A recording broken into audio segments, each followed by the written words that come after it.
Kofirlarni konstitutsiyasiga o'xshab o'zlari uchun o'ynaydigan joyi qo'yib bermayapti payg'ambar sollallohu alayhi vasallam. Ya'ni ochiqlikcha bo'lyapti. Payg'ambar sollallohu alayhi vasallamni o'ziga ham, musulmonlarga ham xuddi shu qoida, yahudlarga ham xuddi shu qoida. Chunki yahudlarni nimasidan, ularni xulqidan, axloqidan, ularni tarixidan ma'lum bo'lgan narsa nima edi? Ular o'sha ozgina mutashabih bo'lgan joylarni, bir-biriga o'xshash bo'lgan joylarni olib turib, o'zini foydasiga ishlatishlik nimasi bor, xulqi bor.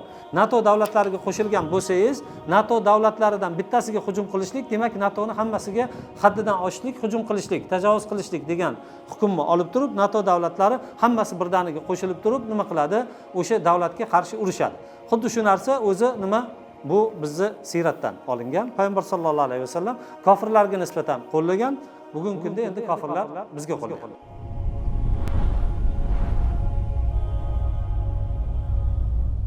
Bismillah, alhamdulillah, va salatu vassalamu ala rasulillah va alihi va sahbihi va man wala. Assalomu alaykum va rahmatullohi va barakatuh. Davlat qurishlik, davlatga asos solishlik marhalasiga kelib to'xtagandik. Payg'ambar sollallohu alayhi vasallam Madinaga yetib kelgandi.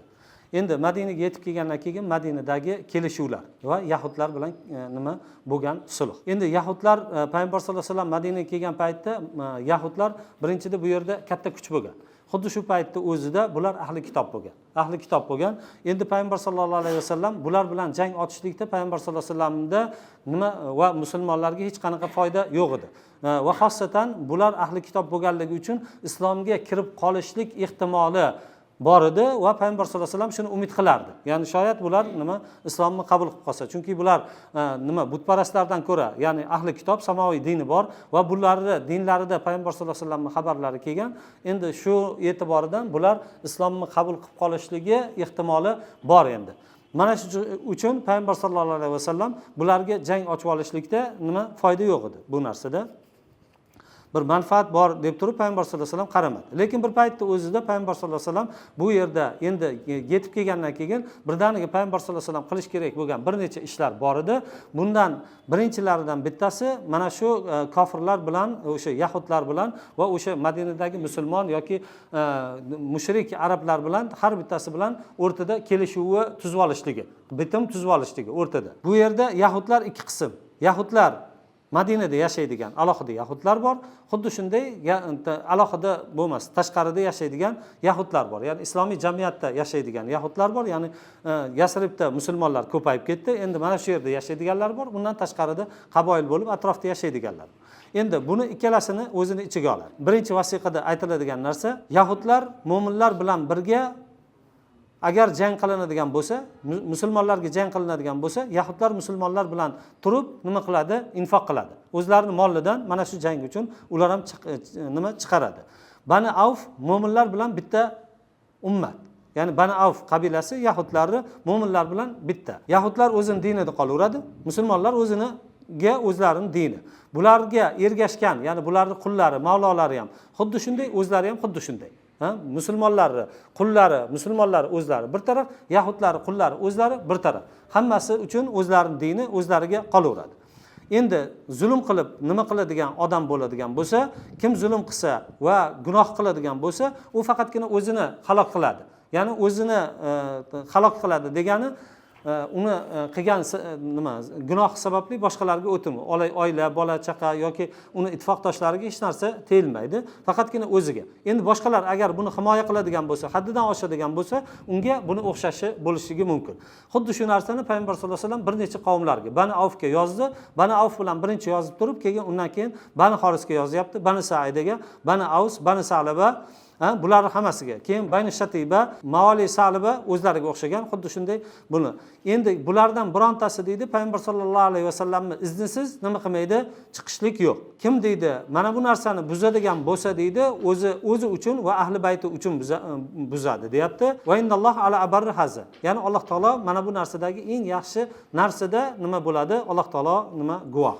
Ya'ni biz nima qiladigan narsamiz eng yaxshi narsa ustida nima qilamiz? Birlashamiz. Keyingisi ikkinchi bob. Yahudlar mo'minlar bilan birga nafaqa qilar ekan, ular o'zlari nafaqa qiladi, musulmonlar alohida nafaqa qiladi. Ikkalarining o'rtasida bir-biriga mana shu sahifada, ya'ni hozir bitim tuzilyapti. Bitim ichiga kim kirgan bo'lsa, mana shularni qaysi biriga nisbatan hujum qilinadigan bo'lsa, bular hammasi deydi, bir-biriga yordam berishlik kerak. Hozirgi kundagi NATO qanday? NATO xuddi shunaqa. NATO davlatlariga qo'shilgan bo'lsangiz, NATO davlatlaridan bittasiga hujum qilishlik, demak NATOni hammasiga haddidan oshishlik, hujum qilishlik, tajovuz qilishlik degan hukmni olib turib, NATO davlatlari hammasi birdaniga qo'shilib turib nima qiladi? O'sha davlatga qarshi urushadi. Xuddi shu narsa o'zi nima? Bu bizni siyratdan olingan. Payg'ambar sollallohu alayhi vasallam kofirlarga nisbatan qo'llagan. Bugungi kunda endi kofirlar bizga qo'llayapti. Xuddi shunaqa. Ularning o'rtasida, ya'ni nima qilishlik bo'ladigan bo'lsa, bilasizlar, hozir nafaqa har tomon o'zi to'lashlik kerak bo'lyapti.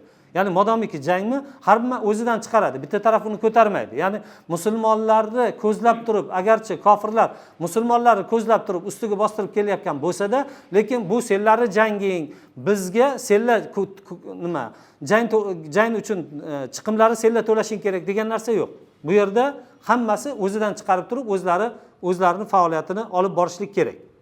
Mana bugungi kunda ham xuddi shunaqa. NATOni ko'radigan bo'lsangiz qanday? NATOda ham har bitta davlat o'zini yillik mezoniyatidan, o'zini yillik fondidan nima qiladi? Bir qismni ajratadi. Demak, bular o'rtasida, mana sahifa ahlini hammasini o'rtasida bir-biriga nasihat qilishlik va bir-biriga xolislik qilishlik bo'lishlik kerak.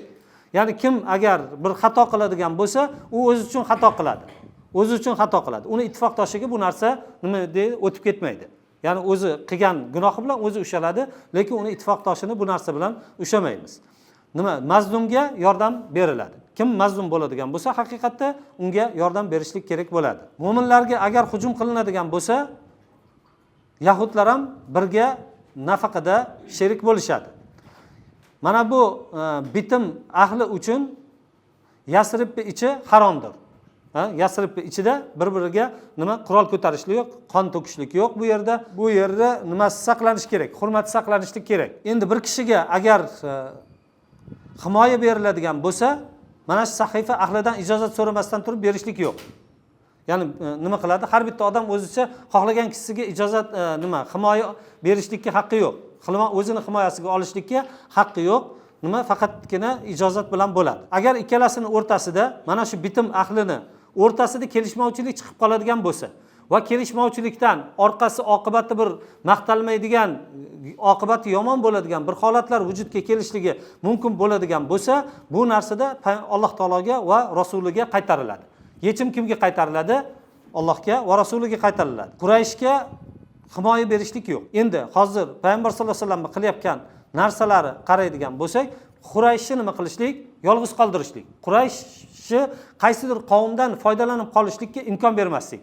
Hozir birinchi ular harakat qilinadigan, hozir inshaalloh darsda davomida keladi. Birinchi ular harakat qilinadigan narsa nima? Ichki urushlarga harakat qiladi. Shuning uchun payg'ambar sollallohu alayhi vasallam avvaldan buni bilganligi uchun payg'ambar sollallohu alayhi vasallam ichki holatni mustahkamlab olyapti. Madinani o'zini ichidagi va atrofidagi holatni mustahkamlab olishlikka payg'ambar sollallohu alayhi vasallam harakat qilyapti. Aytadi, bu narsa endi bu kitob deydi, zolim bilan deydi, gunohkorni o'rtasini to'solmaydi. Endi bu yerda hozir qandaydir kelishuvlar bo'lyapti. Bu degani bitta odam nima qilmaslik kerak, yoki gunohkor bo'lib turib, yoki o'zi zolim bo'lib turib, mana bu nimani ushab olishlik kerak emas. O'zini foydasiga qilib ushab olishlik kerak emas bu sahifani. Bu sahifada ochiq-ochiq narsalar ketyapti. Chunki bunda bitimlar, har bitta bitim ochiq, ravshan yozilyapti. Yozilgandan keyin qaysidir, misol uchun kofirlarning konstitutsiyasiga o'xshab o'zlari uchun o'ynaydigan joyi qo'yib bermayapti payg'ambar sollallohu alayhi vasallam. Ya'ni ochiqlikcha bo'lyapti. Payg'ambar sollallohu alayhi vasallamni o'ziga ham, musulmonlarga ham xuddi shu qoida, yahudlarga ham xuddi shu qoida. Chunki yahudlarning nimasidan, ularning xulqidan, axloqidan, ularning tarixidan ma'lum bo'lgan narsa nima edi? Ular o'sha ozgina mutashabih bo'lgan joylarni, bir-biriga o'xshash bo'lgan joylarni olib turib, o'zini foydasiga ishlatishlik nimasi bor, xulqi bor. Shuning uchun payg'ambar sollallohu alayhi vasallam shu narsani ularga kesib qo'yaptiki, aytayapti, bu yerda bu kitobni ushlab turib, bu sahifani, bu bitimni ushlab turib, o'ziga faqat o'zini foydasiga ishlatishlik yo'q bu narsada. Kim zolim bo'lsa, kim haddidan oshadigan bo'lsa, u nima qilishlik kerak? Jazosini olishlik kerak. Endi mushriklar bilan bo'ladigan aloqalar. Bu endi hozir yahudlarning ikkita tarafini ham nima qilib qo'ydi? Kelishib qo'ydi hozir. Endi mushriklar bilan mushriklarni payg'ambar sollallohu alayhi vasallam hozir yahudlar bilan muomala qilayotgan paytda, vasiqa bitim tuzayotgan paytda payg'ambar sollallohu alayhi vasallam ularni qavm-qavm zikr qildi.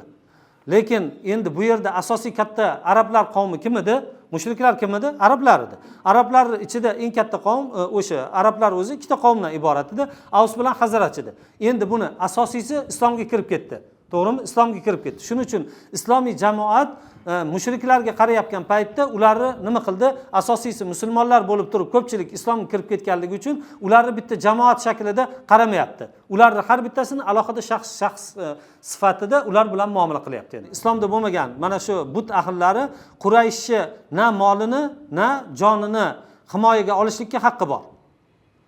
Mo'min kishi agar unga tajovuz qiladigan, ya'ni mo'min kishi uni, ya'ni Qurayshliklar yoki joniga yoki moliga nima qiladigan bo'lsa, harakat qiladigan bo'lsa, olishlikka aytayapti, bularni to'sishlikka hech kimning haqqi yo'q.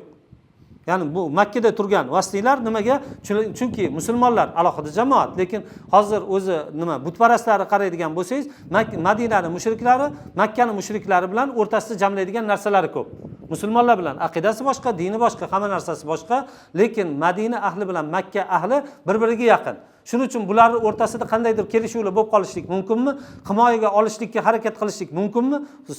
Xossatan bular nima johiliyatda shunday bo'lib davom etib kelgan. Hattoki ko'rdik, nima Sa'd roziyallohu anhuni qutulib qolishlik sababi ham Jubayr ibn Mut'im ibn Adiyya nima tijoratini himoyasiga olganligi uchun ular ham himoyasiga olib birga bir qilib qo'yib yubordi. To'g'rimi? Sizdan uguni, bizdan buguni qilib qo'yib yuborgandi o'shanda. Endi xuddi shuning uchun aytayaptiki, nima musulmon kishilar nima qilgan paytda endi musulmonlar bilan kelajakdagi kurash Makka mushriklari o'rtasida ketadi. Endi Madinada turgan mushriklar ularni himoyaga olishlikka haqqi yo'q. Kim deydi? Mo'min kishini o'ldirib qo'yadigan bo'lsa, uni o'ldiga o'ldiriladi. Lekin valiyil nima qon egasi, validdam agar rozi bo'ladigan bo'lsa, unda nima qilinmaydi? Hech qanaqa o'ch olinmaydi. Shunday qilib turib, birinchi marta islom jamiyati bilan boshqalar o'rtasidagi birinchi bitim bu. Shoyatki bu narsa o'zi nima bo'lsa kerak? Insoniyat tarixidagi birinchi nima bo'lsa kerak? Turli diyonatlar bilan, turli qavmlar bilan bitta joyda birinchi marta yig'ilib turib, birinchi marta bunaqa bitimni tuzilishligi. To'g'rimi? Birinchi nima bo'lishligi bu narsa. Har bitta mana bunday bitim tuzilgandan keyin bu jamiyatdagilar hammasi to'liq adolat tagida, rohatda, har bittasi rozilikda yashadi va ularning huquqi hammasiniki nima qildi? Saqlandi. Hammasining huquqlari ularni himoya qilindi va ularning vojibotlari cheklangan narsa edi. Bu yerni bitta dushmani bu Quraysh edi. Undan boshqa bularga hech qanaqa nima dushman yo'q edi. Quraysh chunki bu musulmonlarga nisbatan o'zlarini makr hiylalarini to'xtatgani yo'q edi. Aytadi, bundan keyingisi Bani Domra bilan omonlik nimasi, bitimi. Omonlik bitimi bu Abuadan keyin yoki Vaddandan keyin deydi, hijratning 2-yilida. Amr ibn Mahshi Domri bilan bu Sayyid Bani Zomrani o'zini zamonidagi kattasi edi. Bu yerda kelishuv bo'ldi. Payg'ambar sollallohu alayhi vasallam bilan ular o'rtasida, musulmonlar bilan o'rtasida kelishuv bo'ldi. Muhammad Rasululloh sollallohu alayhi vasallamdan deyapti Bani Domraga. Ular deydi o'zlarining mollari va jonlarida omonda. Agar ularga kim qasd qilib keladigan bo'lsa, ularga yordam qilishlik haqqi bor. Lekin ular deydi Alloh taoloning diniga qarshi urushadigan bo'lsa, yo'q unda. Alloh taoloning diniga qarshi urushadigan bo'lsa, musulmonlarga qarshi urushadigan bo'lsa, yo'q. Va indan nabiy agar Rasululloh sollallohu alayhi vasallam ularni o'ziga yordamga chaqiradigan bo'lsa, albatta ular ijobat qilishlik kerak. Bu deydi va hadi avval g'azvatin g'azaha Rasululloh sollallohu alayhi vasallam, bu payg'ambar sollallohu alayhi vasallam qilgan birinchi g'azva edi. Keyingisi deydi Bani Mudlaj bilan haddidan oshmaslik, ya'ni hujum qilmaslik. Bu deydi Jumadil avval 2-yilda Rasululloh sollallohu alayhi vasallam deydi Bani Mudlaj bilan va uni ittifoqdoshlari bilan tuzgan birinchi bitimlar edi. Keyingisi Davmatil Jandal bilan payg'ambar sollallohu alayhi vasallamning o'rtasidagi kelishuv. Bu hijratning 5-yilida bo'ldi. Uhud jangida payg'ambar sollallohu alayhi vasallam mag'lubiyatga uchragandan keyin turli tarafdagi qaboillar, Jaziratul Arabdagi turli arab qabilalar payg'ambar sollallohu alayhi vasallamga jur'at qilishlikka boshladi. Nimaga? Chunki siz mag'lubiyatga uchradingiz. Mag'lubiyatga uchraganingizdan keyin albatta buni to'lovi bor. To'g'rimi? Bu to'lovi nima? Boshqalarni sizga nima haddidan oshishligi, o'zini boshini ko'tarishligi bo'ldi. Bu deydi Shom tarafdagi qabila bo'lib turib deydi, ular Madinaga hujum qilishlik uchun o'zining tayyorgarligini boshladi. Payg'ambar sollallohu alayhi vasallam odamlarni jo'natgandan keyin Dawmatul Jandal bular har bir tarafga qochib ketdi va musulmonlar ularni yeriga bordi va u yerda biron kishini topgani yo'q. Va Payg'ambar sollallohu alayhi vasallam u yerda bir necha kun turdi va o'zini sariyalarini turli tomonlarga jo'natdi. Va Payg'ambar sollallohu alayhi vasallam nima qildi? Turli tarafga qo'shinlarni tarqatdi, lekin ulardan biron kishiga biron narsa bo'lgani yo'q. So'ng Payg'ambar sollallohu alayhi vasallam Madinaga qaytib keldi. Payg'ambar sollallohu alayhi vasallam mana bu g'azvada Uyayna ibn Hisn bilan Payg'ambar sollallohu alayhi vasallam bitim tuzdi. Aytadi, bu Payg'ambar sollallohu alayhi vasallamni qaraydigan bo'lsak, bu marhalada hozir uzoq bo'lgan qabilalar bilan, yaqin bo'lgan qabilalar bilan, ichkari o'sha Madinaning ichidagi qabilalar bilan hammasi bilan Payg'ambar sollallohu alayhi vasallam bitimga kirishyapti. Payg'ambar sollallohu alayhi vasallam bu yerdagi bitta maqsadi nima qilishlik? Qurayshni yolg'iz qolishlik. Ya'ni hamma bilan bitim tuzib olib turib, nimaga? Qurayshga yolg'iz qolishlik. Quraysh bilan yolg'iz qolishlik o'rtada. Qurayshni ajratib olishlik boshqa kofirlardan. Chunki atrofda ikkinchi darajali, o'zi bularning birinchi darajali dushmani kim? Quraysh. Endi hozir Qurayshni tashab turib ikkinchi darajali bilan mashg'ul bo'lib qoladigan bo'lsa, bu Quraysh uchun eng qulay fursat bo'ladi. Quraysh bunda harakat qiladi, eng kam taklifi bilan, ya'ni eng kam chiqim bilan bularni o'sha joyi o'zida yo'qotishlikka harakat qiladi. Balki Payg'ambar sollallohu alayhi vasallam dushmanlik qilayotgan ba'zi qabilalarga u nima deydi, ba'zi qurol-yarog', ba'zi iqtisodni berib turib, musulmonlarni yo'qotishlikka harakat qilishligi mumkin edi. Shuning uchun Payg'ambar sollallohu alayhi vasallam nima qilyapti? Payg'ambar sollallohu alayhi vasallam ana shu holatga tushishlikka oldini nima qilyapti? Oldindan olib qo'yapti. Mana shu holatga tushmaslik uchun oldindan Payg'ambar sollallohu alayhi vasallam rejalarni tuzib qo'yapti. Islomiy jamoatni qurishlik 3 nuqtani o'zini ichiga oladi. Birinchisi, muhojirlar va ansorlar o'rtasidagi kelishuv. Ikkinchisi, ansorlar va muhojirlar o'rtasidagi birodarlik.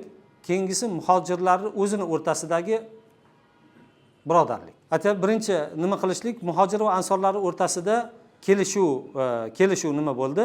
Bismillahirrohmanirrohim. Hada kitabun min Muhammadin an-nabiy baynal mu'minin wal muslimin min Quraysh va Yathrib. Aytadi, bu Muhammad Rasululloh sallallohu alayhi vasallamdan deyapti, nabiy Allohdan maktub mu'minlar va Yasriblik va Qurayshliklardan bo'lgan musulmonlar va mu'minlar o'rtasida va ularga ergashgan va ularga kelib qo'shilgan va ular bilan jihad qilgan kishilar orasida. Ular insonlardan tashqari o'zlari bitta ummat hisoblanadi. Ya'ni bular ikkalasi yahudlarni alohida zikr qildi, to'g'rimi? Endi musulmonlar o'zini o'rtasida yana nima ketyapti? Bitim ketyapti. Muhojirlar, Qurayshdan bo'lgan muhojirlar, bular endi nima yo'q? Bularda qabila yo'q. Hammasi u yoqdan bu yoqdan terilib kelgan kishilar. Aytayapti, o'zini o'rtasida agar bulardan bittasi xato qilib, bittasini o'ldirib qo'yadigan bo'lsa, nima qiladi? Bular hammasi birgalashib turib, buni ko'tarish kerak. O'zlarining pullaridan yig'ib buni ko'tarishadi. Va hum yuftuna anihim, ya'ni bulardan kim asir tushib qoladigan bo'lsa, o'zlarini o'rtasida yaxshilik bilan o'zlarini holatlariga qarab turib, har bittasi o'zidan iqtisod chiqarib turib, nima qiladi? O'zlarini asirlarini ozod qiladi. Va Banu Avf o'zlarini o'rtasida o'zlari nima qiladi? O'ldirgan kishining diyasini birgalikda to'lashadi va ular ham har bitta odam har bitta toifa o'zini ichidan bo'lgan asirlarni yaxshilik bilan qutqaradi. Endi o'zlarining ichida kimdir qiynalib qoladigan bo'lsa, bularni shunday tashab qo'yishlik yo'q. Har bittasi o'zini ichida qiynalib qolgan odamlarga yordam berishlik kerak. Bitta mu'min kishi boshqa mu'min kishini mavlosi bilan, quli bilan yoki unga kelib qo'shilgan kishilar bilan o'zini qoldirib, ular bilan nima qilishlik yo'q? Kelishuv qilishlik yo'q. Qarangda, misol uchun tartibi nimasini chiroyliligini qarangda. Sizga kelib qo'shilgan odam, misol uchun qanday bo'ladi? Arablarda boshqa qavmlardan kelib turib qaysidir qavmga qo'shilsa, mavlosi bo'ladi uni. Yoki quli bo'lsa, ozod qilgan bo'lsa, mavlosi bo'ladi. Yoki qulini ham, o'zini ham mavlo deb turib aytiladi. Endi siz bitta mu'min turibdi, mu'minni tashab turib, nima bilan nima qilib olishlik yo'q, kelishib olishlik yo'q. Uni qo'l ostidagilari bilan kelishib olishlik yo'q. Mu'minlar o'zini ichida, muttaqim mu'minlar o'zlaridan kim nima qiladigan bo'lsa, haddidan oshadigan bo'lsa, unga qarshi hammalari bitta. Kim mu'minlari ichida fasod qilishlikka harakat qiladigan bo'lsa, ularning hammasini qo'li bitta. Ichimizdan bittasi bir nima qilish kerak, bir o'zining haddidan oshib yoki fasod tarqatyaptimi, hammamiz bitta bo'lib turib harakat qilishligimiz kerak. Ya'ni bu mashalloh bitimni ko'rsangiz haqiqatda nimada? Haqiqatda kuchli. Musulmonga qarshi kofirga yordam berishlik yo'q. Ya'ni oldin kofirlar bilan nimasi bor edi? Misol uchun yahudlar bilan o'rtasida ittifoqlari bor edi. O'rtada ittifoqdosh edi.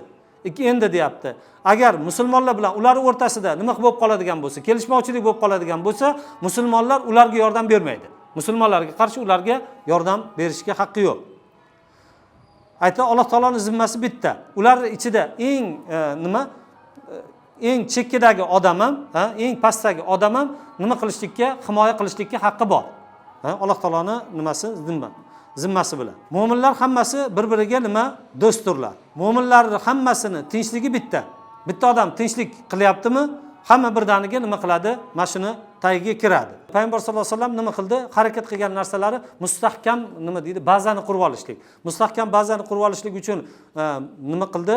Musulmon islomiy jamiyatda 3 nuqtaga e'tibor berdi. Bu muhojirlar va ansorlar o'rtasida nima qilishlik?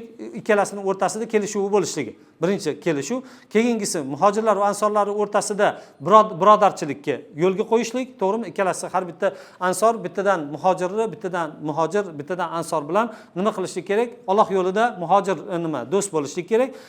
Endi uni ustiga quriladigan ahkomlar bor. Ya'ni shundaylikcha birodarmiz deb qo'yishlik bilan emas, balki bu nima o'zaro bular birodar bo'lgandan keyin bular o'rtasida bir-biridan nima qilishlik kerak? Endi birinchi Payg'ambar sollallohu alayhi vasallam Makkaga Madinaga kelgan paytda Madinadan kelgan muhojir Makkadan kelgan muhojirlarni hech narsasi yo'q. To'g'rimi? Hech narsasi. O'zi kiyimi bilan kelgan, boshqa narsalarni ko'tarib olib kela olmagan o'zi bilan. Hattoki Qurayshdan yashirinib zo'rg'a chiqib olgan. Ba'zi kishilar yo'lda ketayotgan paytda Quraysh sen hech narsasiz keluvding, hech narsasiz chiqib ketasan deb turib narsalarini olib qolgan. Endi bu yerga kelgandan keyin, jamiyatga kelib tushgandan keyin Madinaga ular yashash kerak, to'g'rimi? Yashash kerak. Qanday qilib yashaydi? Endi bu yashashlik birinchi marhalada, keyingi marhalada Allohning izni bilan hali jihod farz bo'ladi. Jihoddan keyin g'animatlar tushib, ular o'zini eplab ketadi. Lekin o'shangacha bo'lgan muddatda qanday yashashlik kerak? To'g'rimi? Shuning uchun bu yerda Payg'ambar sollallohu alayhi vasallam tarafidan bitta chiroyli reja bo'lishlik kerak ediki, bu yerda bir-biriga yordam berib, bir-birini kafolatiga olib, bir-birini nima qo'llab-quvvatlab yashab ketishlik kerak edi. Shuning uchun Payg'ambar sollallohu alayhi vasallam nima qildi? Har bitta muhojir bilan ansorning o'rtasini birodar qilib qo'ydi. Endi undan keyin muhojirlar o'zini o'rtasida bir-birini nima qilib qo'ydi? Birodar qilib qo'ydi. Payg'ambar sollallohu alayhi vasallam o'zi Ali roziyallohu anhu bilan masalan nima qildi? Birodar bo'ldi. Endi bularning o'rtasida aytganimizdek, yana kelishuvlar bo'ldi. Kelishuvlar qanday bo'ldi? Aytganimizdek, qaysi bir qavmdan bittasi asirga tushadigan bo'lsa, o'zlarining o'rtasida muhojirlar alohida o'zini nima qiladi? O'zlari qutqaradi. Ansorlar bo'ladigan bo'lsa, o'zlari qutqaradi. Endi muhojirlar hammasini bitta hisobladi, lekin ansorlar har bittasini qabila bo'lib chiqib turib, har bittasi alohida to'laydigan bo'ldi. Tushuntira oldim? Muhojirlar bitta. Chunki ularni qavmi nimasidan chiqib kelgan odamlar kam, ularni bitta hisoblamaydigan bo'lsangiz, bo'ladigan bo'lsangiz, ular zaiflik qiladi bu narsalardan. Shuning uchun muhojirlar hammasini bitta to'plam hisobladi. Qolgan nimalarni alohida ansorlarning to'plamlarini, qavmlarini bitta alohida to'plam hisobladi. Ular har bittasi nima qilishi kerak? O'zlarini ichidagi odamlarga yordam berishlik kerak. Hattoki o'zini ichida agar bittasi qiynalib qoladigan bo'lsa, o'zlarining imkoniyatdan kelib chiqib turib, har bittasi o'zini imkoniyatidan chiqib turib nima qilish kerak? Unga yordam berishlik kerak. O'sha imkoniyati miqdorida. Tushuntira oldimmi? Endi aytdiki, musulmonlar ya'ni Makka mushriklaridan birontasini nimasiga olishlik yo'q. O'zini himoyasiga olishlik yo'q. Na molini yoki na jonini. Endi xuddi shu paytda o'zida aytdiki, yahudlar bilan bular o'rtasida oldin ittifoq bor edi. Endi hozir yahudlar bilan musulmonlar o'rtasida qandaydir kelishmovchilik bo'lib qoladigan bo'lsa, musulmonlarga qarshi kofirlarga yordam berishlik yo'q. Ya'ni xuddi shu paytda o'zida Payg'ambar sollallohu alayhi vasallam nima qilayotgan narsa, aytayaptiki, musulmonlar o'rtasida qandaydir kelishmovchilik chiqib qoladigan bo'lsa, bu kelishmovchilikda kimdir haddidan oshadigan bo'lsa, nima qilishi kerak? Hamma jamoat bitta bo'lib turib haddidan oshganga qarshi turadi. Bu narsa kelishuv bo'lishi kerak. To'g'rimi? Bizda bitta odam haddidan oshsa, unga g'amxo'rlik ko'payib ketadi. To'g'rimi? Doim mas'ullar zolim bo'lib chiqadi. Bu jamiyatning buzilishligiga olib keladi. Shuning uchun bunday albatta kelishlik, haqiqatda jamoatlarda ham bu bo'lishi kerak ekan. Endi aytayaptiki, kimdir shunday ish qildi, haddidan oshdi, bittasini o'ldirdi yoki nima qildi, unga joy berishlik yo'q. Bironta jamoat bunga nima qilishlik yo'q. Agar joy beradigan bo'lsa, uni himoya qiladigan bo'lsa, qolganlar hammasi shunga qarshi chiqishlik kerak. Bunga bosim beriladi. Nima bo'ladi? Kerakli hamma chora qo'yilishlik kerak. Aytdiki, yahudlar bilan bo'lgan narsada aytuvdik, nima qilishlik kerak? Vasiqani o'ziga hujjat qilib olmaslik kerak edi. Ularning tabiati o'zlariga hujjat qilishlik. Endi xuddi shunaqa musulmonlarda ham kelishuv bo'lyaptiki, ularning davrida Payg'ambar sollallohu alayhi vasallam kelgan paytda ular yashaydigan jamiyat qanaqa edi? Qaboilchilik, qaboil o'zini ichidagi qabilani a'zosi agarchi eng katta jinoyatchi bo'lsa ham, uni topshirib qo'yishlik yo'q edi boshqaga. Lekin endi bu yerda Qur'on, sunnat bilan hukm bo'ladi. Payg'ambar sollallohu alayhi vasallamga qaytadi hamma narsa. Endi kimdir nima qilishlik uchun aytayaptiki, hattoki o'zini o'g'li bo'lsa ham, o'zini eng yaqini bo'lsa ham, o'zini qabilasining ichidagi qanchalik odam bo'lmasin, qanchalik martabadagi odam bo'lmasin, bu narsani nima qilishlik kerak? Payg'ambar sollallohu alayhi vasallamga topshirilishlik kerak va qolganlar hammasi bunda turishlik kerak. Qarang, bu narsani, ya'ni juda diqqat bilan Payg'ambar sollallohu alayhi vasallam hozir qarasangiz o'sha paytdagi ijtimoiy, ya'ni jamiyatshunoslik ilmini Payg'ambar sollallohu alayhi vasallam oxirgi darajada yaxshi bilgan. Payg'ambar sollallohu alayhi vasallam psixologiyani oxirgi darajada yaxshi bilgan. Qarang, shuning uchun nima qilyapti? Odamlar bilan muomala qilishlikda daqiq nimalarni nuqtalari qo'yib qo'ygan. Aytdiki, muhojirlar bilan ansorlarning o'rtasida nima qilingan? Birodarlik qilib qo'yilgan. Aytdik, chunki bularda ikkalasi bir-biriga yordam berishlik kerak edi. Muhojirlar bir muddat mana bunda yashab ketishlik kerak edi. Hattoki muhojir agar o'ladigan bo'lsa, muhojirdan agar meros qoladigan bo'lsa, ansor o'ladigan bo'lsa, undan qoladigan merosni muhojir olish kerak edi, o'sha birodar. Bu Badr kunigacha xuddi shunday davom etdi. Taqriban 1 yil ichida mana shunday nima qildi? Davom etdi bu narsa.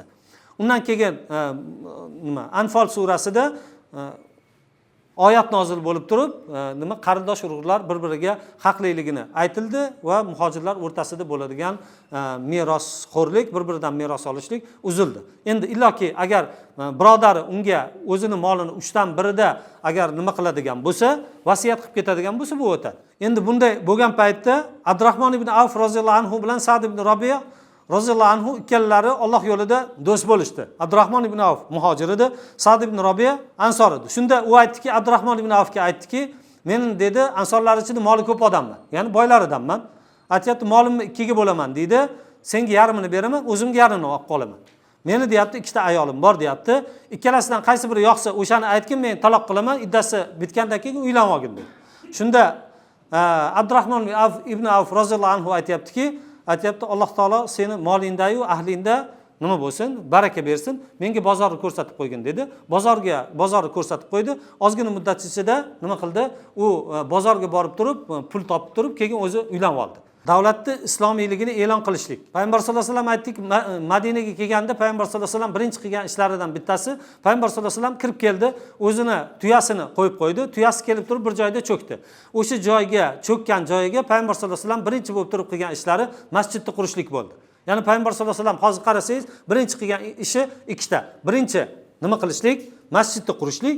Ikkinchisi muhojirlar, ansorlar o'rtasida kelishuv qilishlik, o'rtasida birodar qilib qo'yishlik va atrofdagi odamlar bilan birdaniga bitimni tuzib olishlik. Eng birinchi qilingan ishlardan bittasi mana shu ikki narsa bo'lgan. Bitimlarni qilishlik va masjidni qurishlik. Aytadi Payg'ambar sollallohu alayhi vasallam o'sha tuyasi cho'kkan joylarga masjidni qurgan, Payg'ambar sollallohu alayhi vasallam o'zlari ham bu narsada ishlagan. Ya'ni Payg'ambar sollallohu alayhi vasallam o'zi ishlagan. Payg'ambar sollallohu alayhi vasallamning o'zini ishlaganlarini ko'rib turib, sahobalarni yanida kayfiyatlari chog' bo'lib ketib, mana bu narsalarda nima qilgan? She'rlar aytib yorishgan. La in qadadna va nabiy ya'malu lazaka minnal amalul mudallilu. Aytayapti, Payg'ambar sollallohu alayhi vasallam ishlab turib, biz agar o'tiradigan bo'lsak, bu demak bu bir gumrohlik yo'lidir, deyapti. Bu yerda o'sha yerda mushriklarning qabrlari bor edi, uni buyurilgan, ular chiqarib tashalgan. U yerda xarobalar bor edi, buzilib ketgan uylar bor edi. Bu narsalarni tekislab tashalgan. U yerda yana ba'zi daraxtlar bor ekan, Payg'ambar sollallohu alayhi vasallam buyrug'i bilan bu narsalarni sug'urib tashalgan. Keyin Payg'ambar sollallohu alayhi vasallam bu yerda nima qilgan? O'sha masjidni qurgan, taglariga qum solib, nimalarini tosh bilan loydan qilgan, devorlarini, uni tepalari, ustunlarini xurmoni tanasidan qilgan, tepasidagini bo'lsa xurmoni shoxlaridan qilgan. Payg'ambar sollallohu alayhi vasallam qurgan bu masjid faqatgina namoz o'qishlik uchun qurilgan joy emas edi. Balki davlat ishlari mana shu yerdan nima qilinadi? Boshqariladi. Bu yerda jang qarorlari shu yerda olinadi. Har bitta mashvaralar, katta mashvaralar mana shu yerda bo'ladi. Qaysi bir narsa bo'ladigan bo'lsa, bugungi kunda aytganimizdek hukumat binolariga o'xshaydi bu.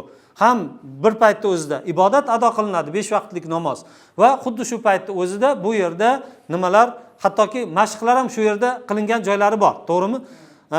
mashq qilgan joylari ham. Shuning uchun deydi, bugungi kunda aytadigan bo'lsangiz, hukumat binolari va boshqa narsalar endi bu davrda odam ham ko'p bo'lmagan va boshqaruv sodda uslubda bo'lganligi uchun, ya'ni odamlarning kamligi unga hojat bo'lmaganligi uchun sodda shaklda bo'lgan. Mana shuni hammasini vazifasini masjid bajargan. Endi masjid qurilgan. Bu yerda masjidga yig'ishlik uchun nimadir kerak edi. Shunda Abdulloh ibn Zayd roziyallohu anhu tush ko'radi. Tush ko'rganda payg'ambar sollallohu alayhi vasallam oldiga kelib tushini aytib beradi. "Ya Rasululloh" dedi, "Men uxlab yotsam" dedi. Tushimda bittasi keldi dedi. Uni ustida nima bor ekan? Ko'k kiyim bor ekan, yashil kiyim. Keyin u keldida, uni qo'lida qarasam nima bor ekan? Qo'ng'iroq bor ekan. Men aytdimki, "Abdulloh, buni menga sotasanmi? Nima qilasan?" deb so'ravdi. Men aytdimki, "Namozga chaqiraman bu bilan" dedim. "Men undan ko'ra yaxshiroq narsaga seni yo'llab qo'yaymi?" deganda, "Nima ekan u?" deb so'rasam, aytayapti, "Allohu akbar, Allohu akbar" deb turib, nima qildi? Nimani, azonni kalimalarini aytib berdi. Rasululloh sollallohu alayhi vasallamga bu narsani aytib bergandan keyin payg'ambar sollallohu alayhi vasallam aytdiki, "Bu haq tush" dedi. "Bu Bilolga sen aytib turgin" dedi. "Bilol sendan ko'ra ovozi balandroq va sendan ko'ra ovozi chiroyliroq, u azonni aytsin" dedi. Va Bilol roziyallohu anhu azonni aytgandan keyin Umar ibn Xattob roziyallohu anhu o'zining uyida bor edi, o'zining uyida edi, bu narsani eshitdi. Va payg'ambar sollallohu alayhi vasallam oldiga ridolarini sudragancha keldi. U aytardiki, "Ya Nabiyulloh, vallazi ba'athaka bil haqq, laqad ra'aytu mislallazi ra'a." Sizni haq bilan jo'natgan zotga qasamki, mana shu odam ko'rgan narsani men ham tushimda ko'rgandim, deyapti. Ya'ni Abdulloh ibn Zayd qanday tushida ko'rgan bo'lsa, Umar roziyallohu anhu ham tushlarida xuddi shu narsani ko'rgan. Endi hozir bu marhalada ko'radigan bo'lsak, payg'ambar sollallohu alayhi vasallam nima qilyapti? Bu yerda boshqaruv islom hukmi bilan bo'lishligini belgilab qo'yapti. Ularga bu narsani tushuntirib qo'yapti. Buni ko'rishligimiz mumkin. Bismillahirrohmanirrohim. Hada kitabun min Muhammadin nabiy baynal mu'minin wal muslimin min Quraysh va Yathrib va man tabi'ahum falahaqa bihim va jahada ma'ahum innahum ummatun min dunillah.